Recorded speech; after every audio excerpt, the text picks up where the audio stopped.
In today's video, I'm going to teach you how to effectively split cell content in Google Sheets when you want to divide a single cell's content across multiple columns or rows. Now, while it's true that Google Sheets doesn't allow you to physically split a single cell horizontally into two cells in the same way you might in a table in Google Docs, there's absolutely no need to worry. There are some pretty handy workarounds that we can use to achieve similar results. To start with, let's explore your first option, which is splitting the content of a cell into multiple columns. Google Sheets provides a straightforward way to do this using the Split Text to Columns feature. This tool is incredibly useful when you have data in a cell, like a list of names or a series of numbers, and you want to separate them based on a specific character or delimiter, such as a comma, space, or semicolon. You can find this option by clicking on Data in the top menu and then selecting Split Text to Columns. This action will apply the split and distribute the data across adjacent columns within your sheet. It's quick, and it ensures that each piece of information has its designated space without mixing with other data.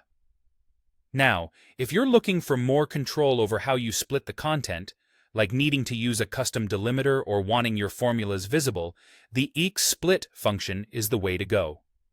With this function, you can divide the text inside a cell based on the delimiter of your choice and place the results into adjacent cells. To do this, you type split and then specify the cell containing your data, followed by the delimiter in quotes.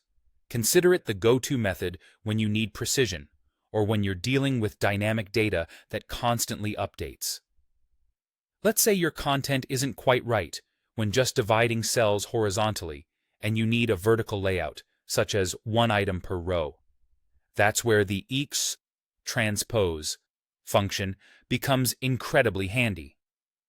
By combining it with split, you can take the horizontal split result and flip it to a vertical format, positioning each piece of data in its own row. This can be particularly advantageous when you're organizing a long list or preparing data for a specific analysis that's displayed better vertically. Simply wrap your entire split function in transpose, and voila! Your data switches orientation, seamlessly adjusting to the format you need.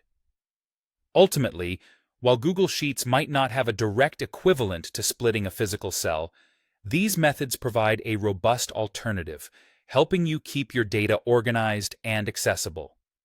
Whether you're looking to split based on commas, transform lists into different orientations, or just explore new ways to handle your spreadsheet data, these tips will certainly pave the way.